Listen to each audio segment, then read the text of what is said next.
सोनीपत जिले के गांव मुरथल स्थित आर के कॉलोनी से अपने प्रेमी के साथ मिलकर अपने पति को स्लो पॉइजन और नशीली दवाइयां खिलाकर हत्या किए जाने की खौफनाक वारदात सामने आई है। पुलिस ने पीड़ित की शिकायत पर केस दर्ज कर जांच शुरू कर दी। पीड़ित परिवार ने भी महिला और उसके प्रेमी को गिरफ्तार करने की मांग की है, जो वारदात के बाद से ही फरार हैं। सोनीपत जिला के गांव मुरथल के रहने वाले इस बुजुर्ग रामकरण और इसकी पत्नी सुमित्रा अब बेहद ही मायूस और परेशान हैं, क्योंकि उनके बड़े बेटे संदीप की कोरोना से 7 मई को देहांत हो गया और छोटे बेटे सुमित की बड़े भाई की मृत्यु के केवल 15 दिनों के बाद 22 मई को उनकी पत्नी रचना और उनके प्रेमी अखिलेश यादव ने मिलकर नशीली दवाइयां और स्लो पॉइजन खाने में मिलाकर खिलाने से मौत हो गई। इस तरह के आरोप मृतक के पिता और माता ने लगाए हैं, जिसको लेकर उन्होंने सोनीपत के मुरथल थाना पुलिस ने पुलिस केस भी दर्ज करवाया है कि आरोपी रचना उर्फ टीना और अखिलेश यादव को गिरफ्तार किए जाए। आरोप है कि उन्होंने उनके बेटे की अवैध संबंधों में कोई खलल न पड़े एक साजिश के तहत हत्या की। पीड़ित परिवार ने पुलिस से गुहार लगाई है कि आरोपी के खिलाफ सख्त से सख्त कार्रवाई अमल में लाई जाए और बूढ़े माता पिता को न्याय दिलाया जाए। ये मांगा जिनको गिरफ्तार करके आए उनसे पूछा जाए, वे बताओगे सारी कहानी में उनने क्या कराया है, कैसे वो कराया है, उनने सब पता है। पुलिस उनको गिरफ्तार क्यों नहीं कर रही? साथ क्या उनका मुकदमा भी हो, जब भी एक आध घंटे में जिप्सी आकर जिप्सी में बैठा ले जाए।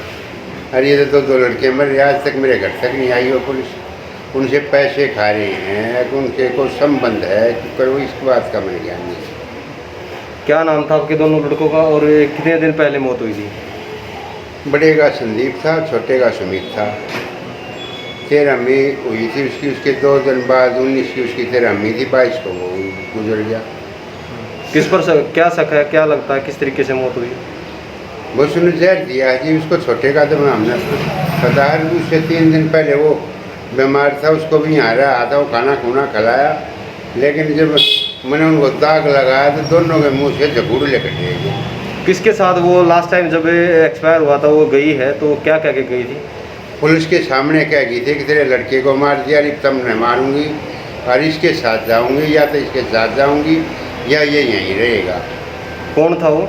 वो यूपी का था, यहाँ दूध की फैक्ट्री में नौकरी करता था। अखिलेश यादव उसका नाम है। हाँ, एक बोले वो उसने डीएसपी के वहाँ बयान भी दिए हैं। मेरी से जी बोल चाल है। आंटी, आपके दो लड़के एक्सपायर हुए हैं, कैसे एक्सपायर हुए हैं और पूरा मामला क्या है, कैसे क्या है, क्या मांग करते हो? जी मेरे गोली खुआ को मार दिए मेरे दोनों लड़के, उसमें रचना ने। कैसे क्या हुआ था?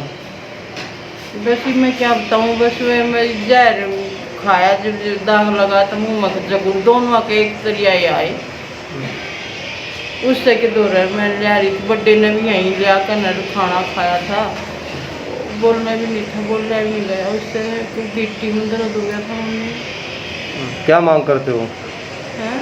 क्या मांग करते हो सरकार से? बस मैंने कहूँ न दोनों पकड़ कर मेरे बस सच्चाई बुलवा दो उनको, बस मैं और कुछ नहीं चाहती, उन्हें पकड़ दो। किस कारण उसने ऐसा किया है? ये उसने कसम चाहिए था और क्या के कारण चाहिए। अरे अपना मकान अपना नहीं सोचा थी, मैं मकान में रहूँगी, इसने भी मार दी। मेरे तो बोली अच्छी मार दिया, मेरा आदमी था, और इसने भी मारूंगी और ताला मंदवाऊंगी इस घर का। क्या कुछ मामला है, क्या कुछ कब का ये मामला ये है कि जो मेरे मामा जी ने बताया कि भाई 2 लड़के थे, दोनों मर गए और दोनों लड़के छोटी बहू ने मारे हैं, जिसका नाम रचना उर्फ टीना था। उसने अपने प्रेम संबंधों को बनाने के लिए अखिलेश के साथ, जो यहाँ किराए पर रहता था, यूपी का था और दूध की फैक्ट्री में काम करता था, उसके चक्कर में आकर दोनों मार दिए। बड़े का सकाम नहीं यूँ हो रहा है कि बड़े ने उनके संबंधों का पता चल गया था और अखिलेश को एक बार पीटा भी था।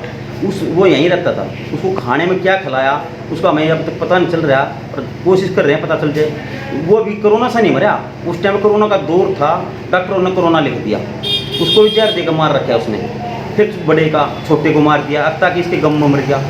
और जब डॉक्टरों ने भी हमें बता दिया था कि ये इसको खिला रखा है, और जो साथ थी 21 तारीख को उसने अपने पति को जहर देकर मारा है, क्योंकि उन्होंने खाने में खिलाया। किसी को बता नहीं, रात में बता देती कि आप तो बचा लेते अपने बेटे ने। सुबह जब वो मरने की कगार पर पहुंच गया हैं, जब बताया कि उसकी तबीयत खराब है और पुलिस कोई कार्रवाई नहीं कर रही, 304 का मुकदमा दर्ज कर दिया, घर से पैसे चुरा लेगी, मोटरसाइकिल उठा लेगा। उस अखिलेश को आज थाने में बुला कर नू नहीं पूछा भाई तेरे खिलाफ FIR दर्ज क्यों है, ना उसकी कॉल डिटेल निकाल रहे। कॉल डिटेल निकालो, और भी इसमें अन्य आदमी शामिल मिलेंगे। गौड़िया के सैंपल लो, डॉक्टर उनका पोस्टमार्टम है, पोस्टमार्टम नहीं करवाया हमने। हम ये मानते हैं हमारी गलती है, हमने नहीं करवाया क्योंकि हमने शक नहीं था किसी पर पोस्टमार्टम करा। उस टाइम पर हम इतने मेंटली डिस्टर्ब थे, ये तो चक्कर खा पड़ गई मेरे मम्मा। उस टाइम पर मैनू ही नहीं पता डॉक्टर ने क्या की। डॉक्टर ने रचना को बताया अब ये इसको जहर खवा रखा है खाने में, उसने बात लपो दी। बस उस टाइम पे हम बेहोश हो गए। इसमें क्या लगता है कि कोई पुलिसकर्मी भी शामिल है? हाँ, इसमें पाएंगे 1-2 पुलिस वाला, इसमें अन्य भी आदमी पाएंगे। तो देख 2 पुलिस वाला यहाँ रोटी खाया करते, बनाया करते। मैं दुख इस बात का है कि 751 का भी मुकदमा दर्ज हो जाए तो पुलिस जब भी मुलजिम को कराता है, आज तो एक भी नहीं आएगी। कितने दिन हो गए हैं अभी मामला, कब का मामला, कितने महीने हो गए हैं? मामला 25/6 में दर्ज हुआ था, आज 17 होली, 20-22 दिन होली है। एक्सपायर कब हुआ था? वो 22 तारीख को हुआ था। कितने महीने हो गए अभी तक कार्रवाई नहीं हुई? जो 2 महीने हो लिए, 22/5 को गुजरा था लगभग। क्या नाम? क्या जी? क्या नाम आपका? मेरा नाम दीपक है। जब हमने पता ही नहीं चला, हमने पता है 10 तारीख में चला, 10/6 को। क्या मांग करते हो आप? हम यही मांग करते हैं कि दोनों के खिलाफ 302 का मुकदमा दर्ज कराया जाए, उनके खिलाफ सख्त से सख्त कार्रवाई करी जाए। जो भी इसमें अन्य है उनको भी गिरफ्तार किया जाए। जब इस विषय को लेकर हमने मुरथल थाना में फिलहाल इस केस को देख रहे पवन कुमार ASI से बात की तो उन्होंने बताया कि पीड़ित परिवार में रामकरण ने शक के आधार पर अपने बेटे मृतक सुमित की पत्नी रचना उर्फ टीना और उसके प्रेमी अखिलेश यादव के खिलाफ शिकायत दी है। शिकायत में ये भी बताया गया है कि उनके बेटे की मौत नशीली पदार्थ खाने से हुई है। अब पुलिस ने इसकी शिकायत पर मुकदमा नंबर 213 दर्ज कर लिया है। अब इस मामले में गहनता से जांच की जा रही है। जो भी इसमें दोषी होगा पुलिस उनके खिलाफ सख्त कार्रवाई अमल में लाएंगे। पवन कुमार जी, मुरथल थाना को क्या शिकायत मिली थी और क्या कार्रवाई हुई है? रामकरण ने शिकायत दी। इसमें एक रामकरण है पुत्रों प्रकाश आर के कॉलोनी का, उसने 22/6/21 को एक कंप्लेंट दी है कि उसके लड़के की डेथ, सुमित है उसका लड़का, 22/5/2021 को उसके लड़के की डेथ हो गई थी। और उसे शक है कि उसके लड़के की घरवाली रचना और उसके घर पर किराए पर रहने वाला एक यूपी का अखिलेश, जब इन दोनों ने कुछ नशीला पदार्थ खिला कर उसकी डेथ, इस वजह से उसकी डेथ हुई है। इस दौरान उसे 1 महीने के दौरान बाद में उसने दरखास्त दी है। उससे पहले कोई इन्फॉर्मेशन नहीं थी उसकी, जो उसने दरखास्त दी है उस पर हमने पर्चा दर्ज कर दिया और उस पर भी कार्रवाई जारी है। जब भी तफ्तीश में अगर कुछ ऐसा कुछ आता, जो भी कोई दोषी होता है उसके खिलाफ कानूनी कार्रवाई की जाए। फिलहाल इस वारदात के बाद आरोपी रचना और अखिलेश फरार हैं, जो अभी तक मुरथल थाना पुलिस की पकड़ से बाहर हैं। पुलिस केवल जांच करने की बात कह रही है, लेकिन आरोपियों तक अभी तक नहीं पहुंच पाई है। संजीव कौशिक के साथ news desk, action India TV.